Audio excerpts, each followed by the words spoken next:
Welcome home to USA Global TV and Radio. Ours is a place where dreams take flight, voices are heard, and stories are shared. This is where cultures meet, connections are formed, and ideas are transformed into action. This is your destination for authentic storytelling, diverse perspectives, and meaningful conversations.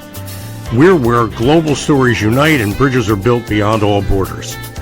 Discover our world of education, entertainment, hope, and inspiration. Together, we're building bridges worldwide. Subscribe to our USA Global TV channel and download our USA Global TV app. Be our guest or join our team. Visit usaglobaltv.com. With heartfelt thanks to our executive producer, Dr. Jacalyn Kerbeck, music scored by Yifei Tang from Cloud Road Music, creative direction by Paul Garcia, and I'm Al Cini, and I'm very proud to be part of the USA Global TV and Radio family. So join us here at USA Global TV and Radio. Make us your home for global connection. All rights reserved. This video and its contents are the exclusive property of USA Global TV and Radio. Unauthorized use, duplication, or redistribution in any form is strictly prohibited. Thank you for being a part of our global community. Let's inspire together. Where were you if you were alive on January 28th, 1986, or February, I believe it was the 3rd, 2003. Hey, Claire's with us. Hi, Claire. So I want to talk about NASA and what happened in 1986 and what happened in 2003 and why it could have been avoided. What could have changed and saved 14 people's lives. Welcome to You as a Whole, Body, Mind, and Soul. I'm Justin Rigliani. Great to have everybody here. Please chat in if you have any questions, comments. Where were you on those days? Can you remember? I remember where I was. I was in math class in 1986, 5th grade. And Kristen McAuliffe was going to be the first teacher in space. And for some reason, my school didn't have it on television, but we were talking about it. And then, of course, the accident that I use accident, but honestly, it was avoidable. Accidents are usually things that you just happen that are not avoidable, but this wasn't. And it's frustrating when you hear the stories, and I'll get into that a little bit today. And then in 2003, Columbia, it broke apart on re-entry into the atmosphere, and again, it was something that was totally preventable. We're talking about 17 years apart, and NASA didn't learn its lesson from the first one. So I want to get into that. And again, if you, where was I that day? I was dating someone, and we were at her house, and we were watching that at the time. And I remember the space shuttle was supposed to land, and it was late. Once the space shuttle is late, it's not going to be a good ending. Those things are timed exactly to the second. When there's a delay, something went horribly wrong. So let's start with Challenger. Back in 1986, this was the night before Challenger was supposed to launch. There were 4 engineers who told NASA, do not launch tomorrow. It was 40 years ago, a couple days ago. It was the 40th anniversary. And the reason why they said that was Roger Beaujolais, who was an incredible engineer. He worked on the O-rings, which the solid rocket boosters had to be sealed. They had some seams, and the seams had to be sealed so that gas and flame would not come out. It would block all that so it didn't burn through. And the year before, 1985, Roger Beaujolais went and took a look at the O-rings for a launch. And I believe it was also Challenger, because they had 4 shuttles. It was Challenger, Columbia, Atlantis, and I can't remember the other one, but there were 4 in the fleet. And Roger Beaujolais went and looked at the O-rings. And the launch that they had was in 53-degree weather down in Florida. That was the coldest launch ever recorded. When he looked at the O-rings, he could see that they had burn through. it was a backup. There was a initial O-ring, and then there was a backup in case one failed. You'd have one backing it up. But what happened with that one is the main O-ring failed, and the second one almost burned through, almost failed, but it didn't. And he took pictures of it, and he made it very clear that they had a problem with the O-rings. And in just a year later, in January of '86, the temperature was around 20 some degrees in Florida, just like this week. This week it's been incredibly cold in Florida. This was not as bad back then in 1986. It was bad, but it wasn't multiple days like it's been this time. But nonetheless, the temperature was very, very low. And the problem is when the O-rings when they were in freezing temperatures, even cold temperatures, they did not expand the way they should. And they were dangerous because they were going to allow gases to seep out and flames to seep out, and that was going to potentially cause a disaster. So when they got the weather report for the next day, they at Morton Thiokol, the company that Roger Boisjoly worked for, they had a conference call with NASA, and Roger Boisjoly, Alan McDonald, Arnie Thompson, and Bob Ebling all told NASA, do not launch. They were all in agreement that NASA should not launch that shuttle the next day because of the cold temperatures, because they were afraid the O-rings would fail. And they had a conference call. And Morton Thiokol management was on board. They said, all right, if our engineers are saying that it's dangerous and there's going to be a catastrophe, we're going to go with that. And what did NASA do? NASA got angry and pushed back. And what NASA wanted to do was launch because there had been a lot of delays. This was when they were going to have the teacher in space, Krista McAuliffe. They had so many problems with mechanical issues and weather delays, and they were afraid that they were going to lose their funding. And all of this always comes down to money. Whenever you have any kind of cover up or any kind of problem like this, money is usually the reason why. And this was no exception. They were worried about losing funding, and they wanted to launch. So they said to the engineers, and when I say they, Lawrence Malloy was one of the big ones. He was part of the solid rocket booster on that committee for NASA. And he said, what do you want me to do, Thiokol? You want me to launch in the spring? So he was aggravated that they were telling him not to launch in cold weather. And they went offline. They talked about it. Morton Thiokol came back, and Morton Thiokol told the 4 engineers, take off your engineer hat, put on your management hat. So in other words, I know that you're afraid that people are going to get killed tomorrow and we're going to blow up that space shuttle, but think about it from a management point. What if you're wrong? What if it's fine and it doesn't have, there are no accidents, everything's good? They made them change their mind, and they wouldn't sign any papers. To their credit, Roger Boisjoly and Alan McDonald, Arnie Thompson, and Bob Ebling, none of them signed off. They had their manager do it because they knew that it was going to be very, very dangerous. And if they were going to get away with it, it was going to be luck. And almost was. But Roger Boisjoly went home and told his wife, Roberta, she said, how was your day? And Roger said, great, except we're going to kill 7 astronauts tomorrow. That's how sure he was that there was going to be a disaster the next day.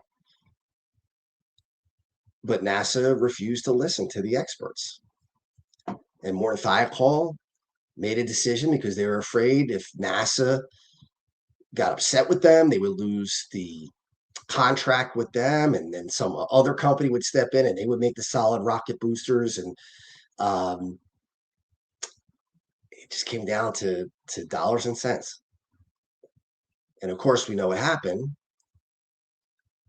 Well, maybe some people don't know what happened. I mean, of course, most of us, if you were alive, you remember it, and if you weren't, you probably have heard of it. But Space Shuttle Challenger did not explode; it actually disintegrated because of an explosion. It was the shock, the shock waves, and the shuttle itself just broke apart. It didn't explode. What you saw in the explosion was the gases that exploded, and it kind of obscured the shuttle. The shuttle was behind that cloud of gases that was burning and then just broke apart. You just couldn't see it.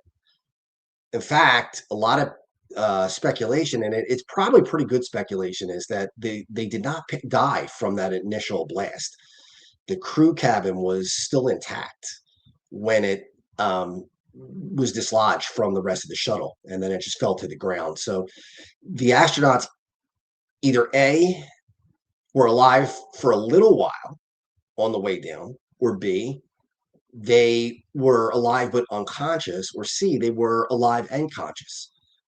There's no way to really know for certain. But that's kind of hard to think about. If you 2.5 minute ride down, you can imagine what it must have been like to know that you're going to hit Earth at 200 and some miles an hour. I think it was 207 miles an hour into the water. You're not going to survive that. I mean, there's no way. And that's what happened. That's how they died, when they hit the water, most likely. But when you see interviews with these engineers, they talk about the fact that they thought they dodged the bullet because when the shuttle was launched, they thought it was going to explode right on the pad.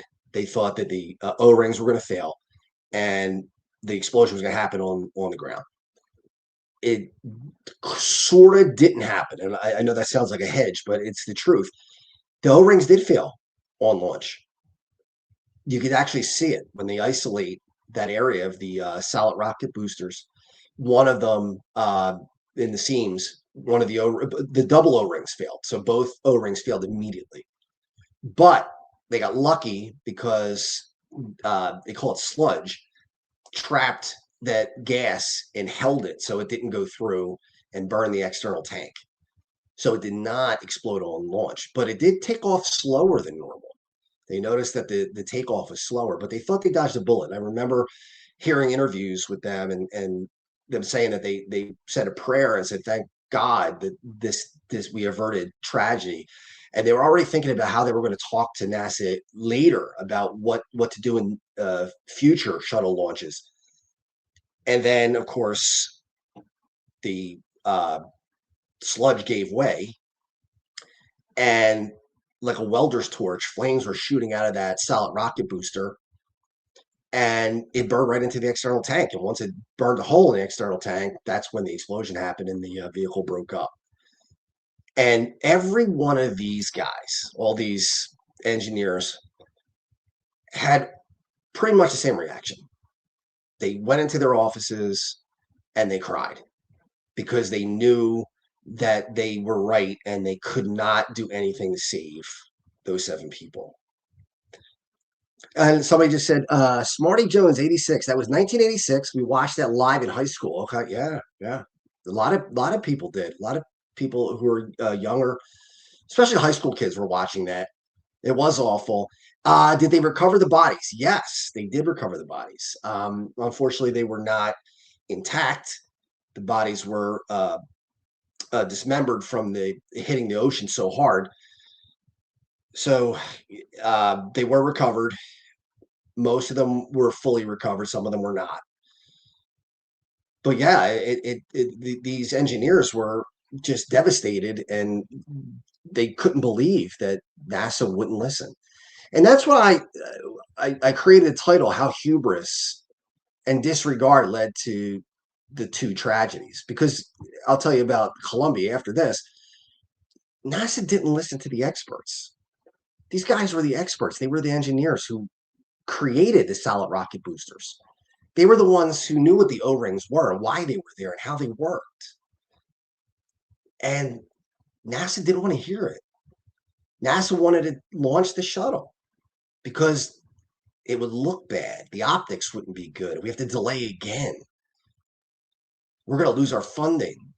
we're not going to be able to keep this going. The country's going to give up on us.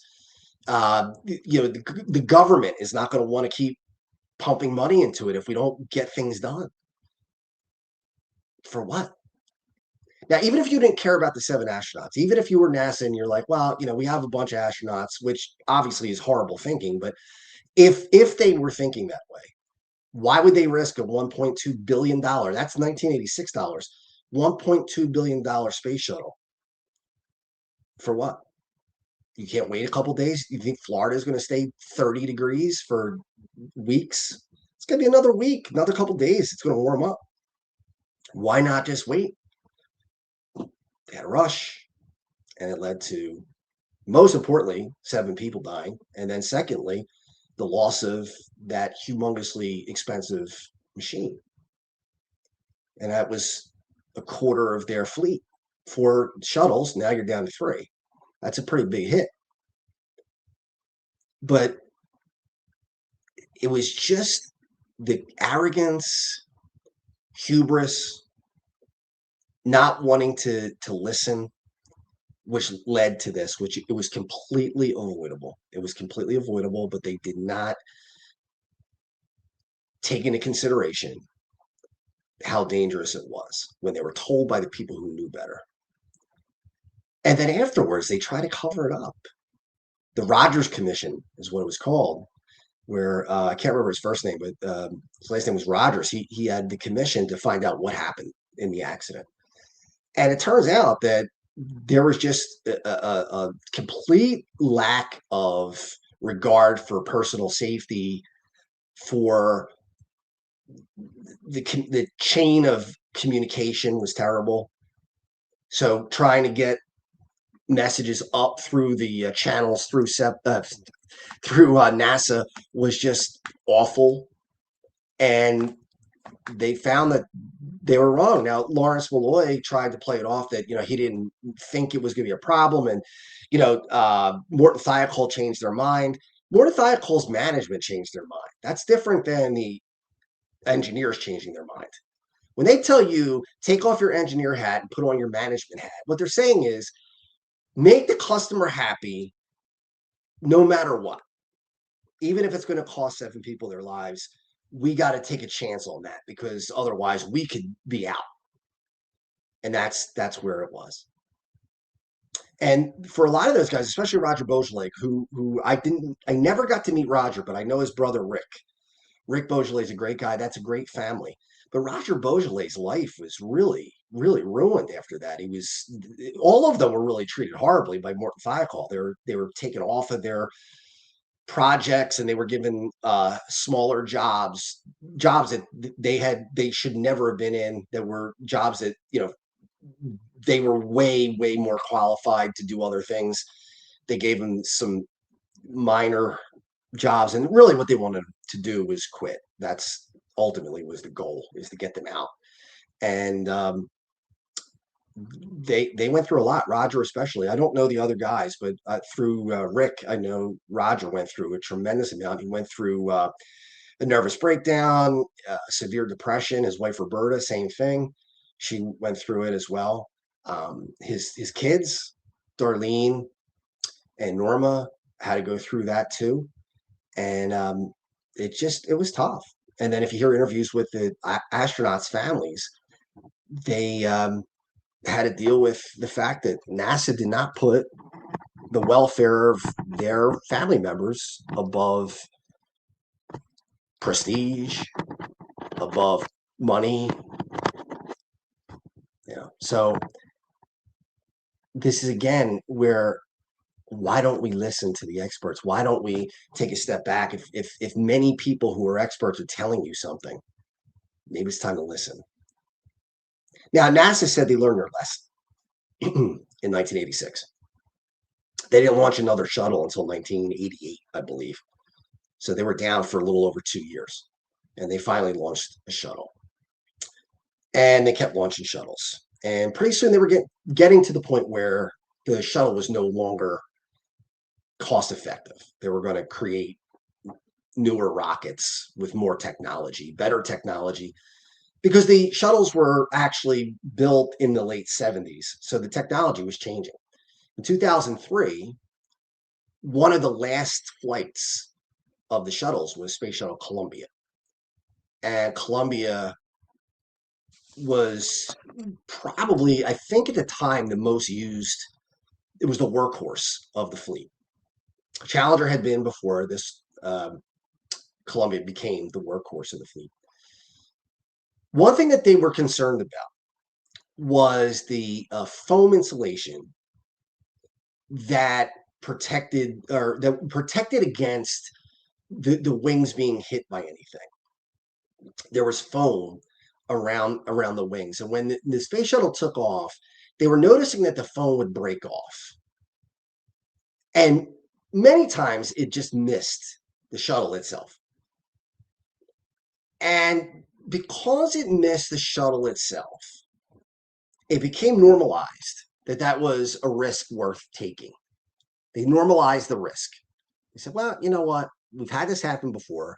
It did not cause a big problem, so it probably won't again or ever, because it hadn't at all.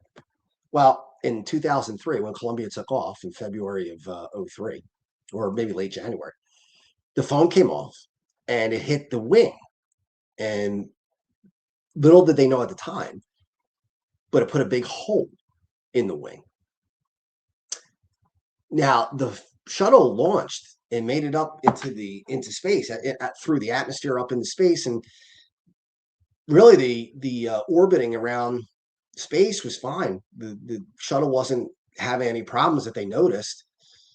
But on the ground, what the astronauts didn't know was that Sean O'Keefe, who was the head of NASA at the time, and Linda Ham, who I can't remember what her title was, but I just remember her being involved. Linda Ham actually spoke to the crew and told them everything's fine. Just want you to know, they sent him an email. At that time, we had email. In 1986, we didn't with Challenger, but Columbia had email in 2003, and they sent an email to Rick Husband, who was the captain, and they said, look, when you calm down, there's probably going to be talk about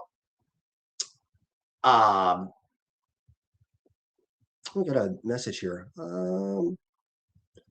I think we're okay audio wise. I think we are okay. Somebody saying the mic can't hear, but Megan, you can let me know in the chat if that's the case. I'll take a look and see what's going on. But yep, we're okay. Cool. So they had email, and they sent an email to Rick Husband, and the email said, when you get down, you'll probably hear some questions about the foam hitting the wing. Just want you to be aware of it. This poses no threat to you or the crew. Something to that effect. I don't have it quoted verbatim, but that was the gist of the email. And that wasn't true. They were worried about it. In fact, Linda Ham and Sean O'Keefe and a lot of other people in NASA were actually thinking about possibly going up there with another shuttle. I think it was Atlantis, which was ready to launch in a month. And they were going to try to hurry up and get it launched to try to rendezvous with Columbia so they could get the astronauts out of Columbia and get them back home in Atlantis. And they were discussing that. And this had been going on for days in NASA. They knew that this was a chance that this could happen, but they didn't want to admit it. They didn't want to slow down. They didn't want to make the necessary provisions to make sure that everybody would be safe. The crew, most importantly, shuttle, second most importantly. They just normalized it. They said, well, it's a risk that we have to live with. It's not a very high risk. They were told otherwise. So while this crew is up in space, they're deciding whether they're going to tell them or not that they might not make it through reentry. And they decided not to, because they thought, well, why make them worry? Let them have a good flight. If they don't make it, at least we wouldn't have worried them ahead of time, because there's nothing that can be done anyway. I mean, could you imagine people that You just launch them up into space and you probably have killed them. They're the walking dead at that point because they're on that shuttle that you are pretty sure is not going to make it back. But they hit it. And then in February of 03, when they were about to come home, they started to come in and there was a hole in the wing, as I said before. And once there's a hole in the wing and that heat is able to go in, the heat from reentry, it's just a matter of time. And it just started to burn up and it broke apart. And the crazy thing is, and if you think about how terrifying it must have been, that shuttle started to rock. It started to spin. It started to go end over end. And at that speed, it just started to break apart. So they knew in the beginning of it, the astronauts knew that they were dead. They knew that something horrible was happening. And they probably didn't live long, but I'm sure they were terrified for the time that they were alive. And then it broke up over several states, Texas, Louisiana. I can't remember all the states where it dropped pieces of the shuttle falling to the ground, but it was all over the place. It was terrible. And again, that's when I was watching it, they were saying that the shuttle's late. And again, that's the shuttle can't be late. It just can't be late. It's precise. Everything's precise. When a shuttle's late, that means there's a catastrophe of some sort. And there was. It broke apart. And I remember I was, 27, 28? 28. And I remember thinking to myself, even as a young guy, 28 years old, how in the world did they not learn from the first time in 86? How is it possible that people that smart, people that accomplished, could make the same mistake twice? Now, it was a different type of mistake. One was the O-rings, the other one was the foam strike. But was it different? No. What was different is the part of the shuttle that caused the problem. But what was the same lack of attention, the same disregard for human life, the same inability to see beyond their own hubris. We're NASA. We know everything. We're the best. We're the best. We can't be told. We know it all, but you don't. And that's why they said it couldn't have been the phone. Couldn't have been. They knew it was the phone. They knew it was the phone because they were talking about this through the week. So this is not a shock. And then they had some experts do some experiments to see what would happen if foam hit a wing at a certain speed. They calculated the speed, and I think it was 500 miles an hour or something like that. The foam was pretty much standing still, but the shuttle actually hit the foam. So the foam didn't really hit the shuttle. The shuttle flew into the foam. The foam was kind of suspended, and then it got hit. So the speed was very high. So they did an experiment where they fired an air gun with foam at a wing, and it blew a hole in it. And they looked at the hole and they said, "Well, there it is. There's your answer. That's exactly what happened." It's just frustrating to me that people who know better are disregarded because other people think, well, I know better than them.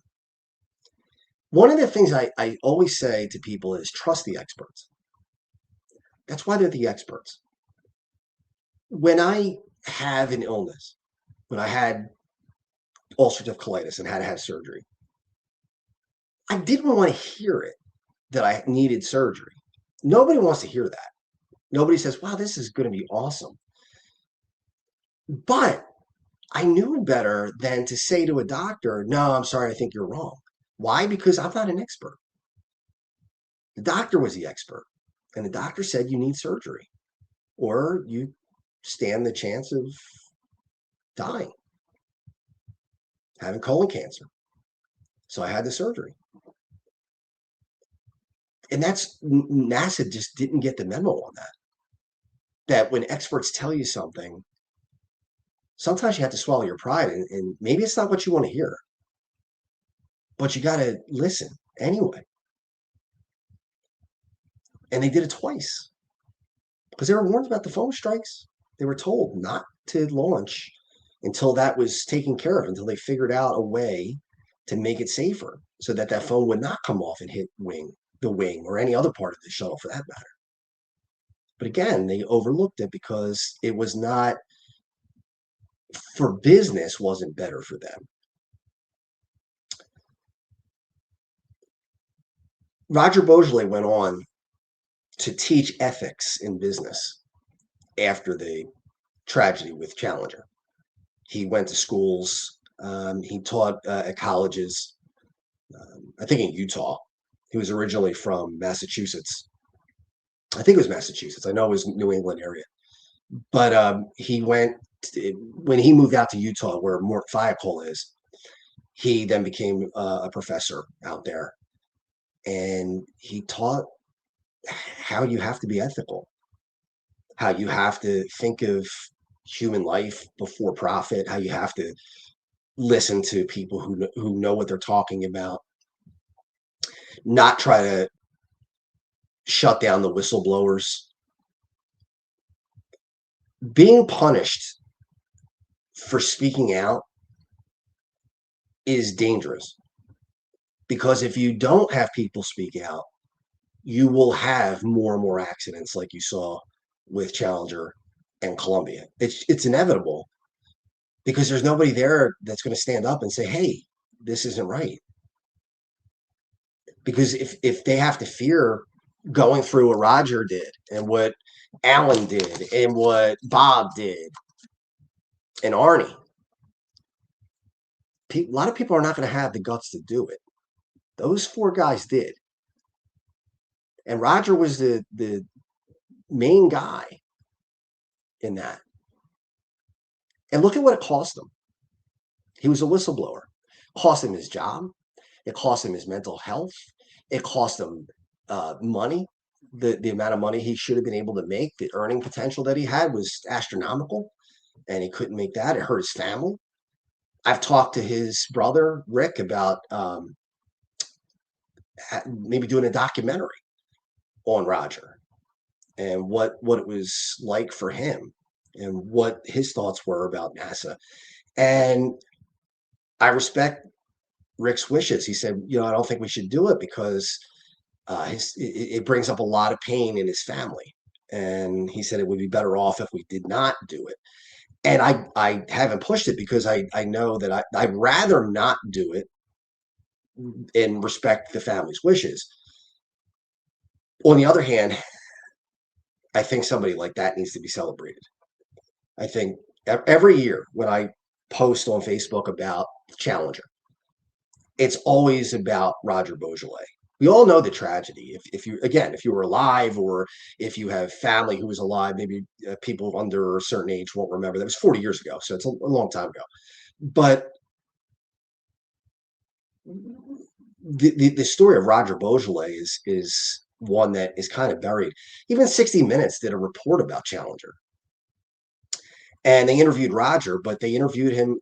They aired maybe a couple of minutes, maybe 2 minutes of the interview. They followed him around for days. They were at his house, and 60 Minutes did not play much of his interview, very, very little, which is a shame because there was a lot to be learned there. In fact, I talked to Rick. We were going to meet in New York and go to CBS to see if we could get the raw footage from that 60 Minutes episode.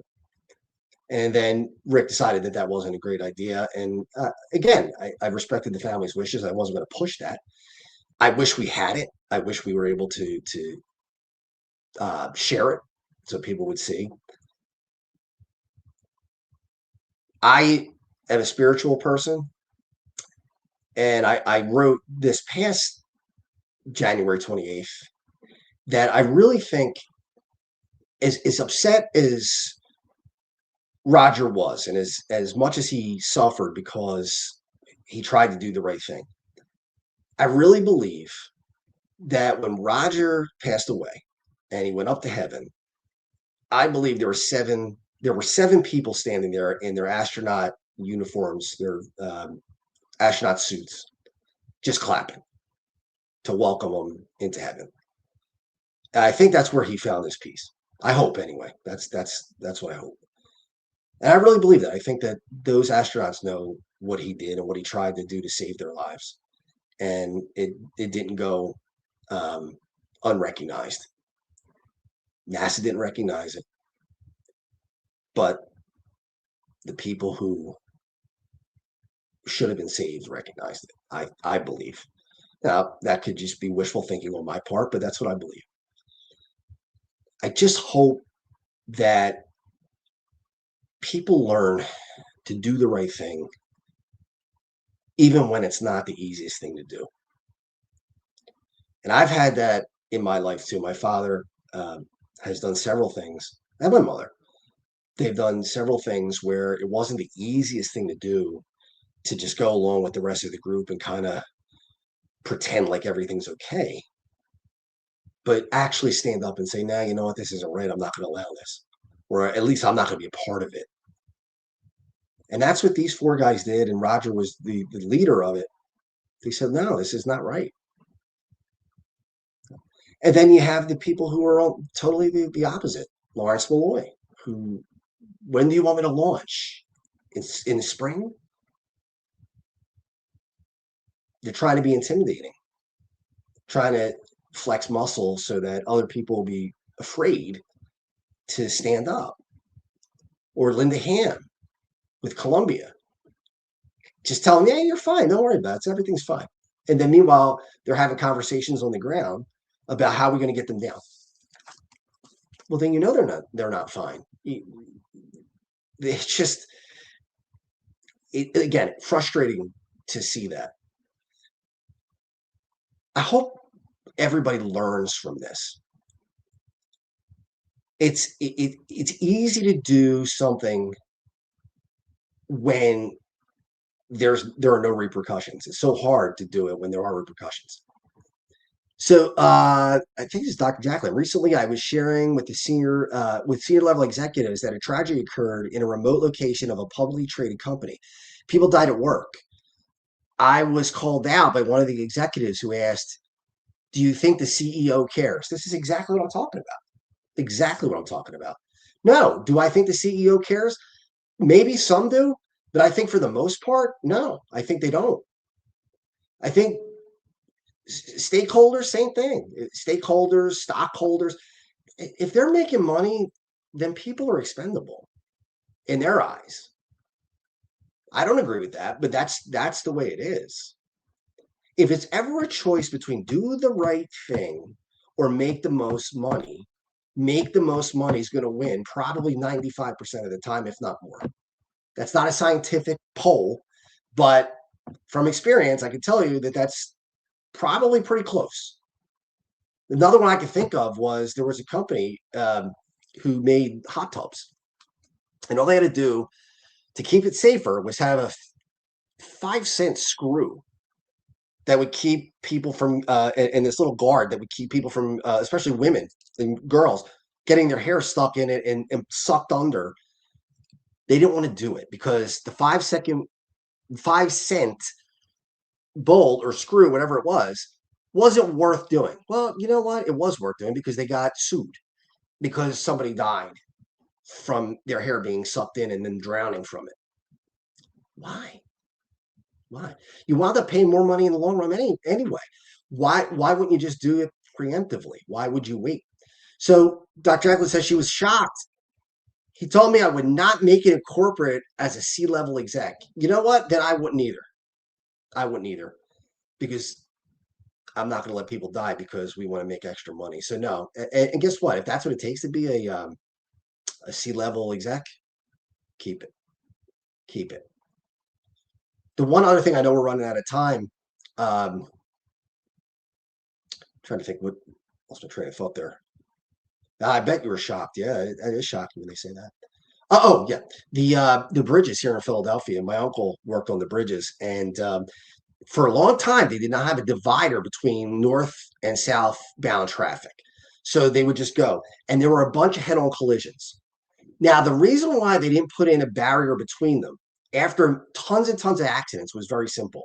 Because if they put a barrier in between in north and southbound lanes, they're admitting that they should have one in the first place. And all of these accidents that happened before, those people would sue or sue on behalf of the family. That is why they didn't put in a barrier. So more people had to die because they didn't want to get sued. My uncle thought it was wrong. It was wrong. So as I wrap up, all I'm saying is I'm not trying to bash NASA, although they deserve a little bit of bashing. But you got it. Ethics have got to be greater than profit. It has to be. If it's not, we wind up with a really, really dangerous situation. All right, everybody. I want to thank you for watching today, and look forward to seeing you next week at the same time. Have a great week. Get ready to wear the brand that's changing the world of media. Introducing the official USA Global TV and Radio online store. From our TV show hosts to our incredible global guests, you asked, we delivered. Rep your appearance with pride. Whether you've been on air, hosted a show, or tuned in, we have something just for you. Visit us at usaglobaltvradioshoп.myspreadshop.com and start shopping today. Check back frequently. We're dropping fresh new designs all the time. Showcase your role in our global community. These designs celebrate your voice, your story, your presence. It's more than just merchandise. It's a movement of hope, inspiration, education, and elevated listening. Head to usaglobaltvradioshoп.myspreadshop.com. Your spotlight awaits. USA Global TV and Radio. Elevate your style. Elevate the world. In a noisy world, true connection begins with listening. Elevated listening transforms every conversation in just 5 simple steps. Pause and breathe. Set your intention. Listen with curiosity. Reflect back. Agree on one next step.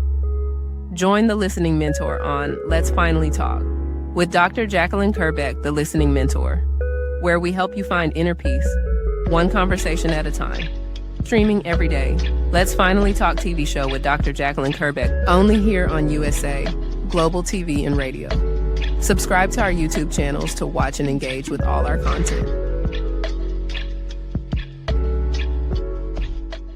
Thank you, viewers and listeners of USA Global TV and Radio, for joining us today.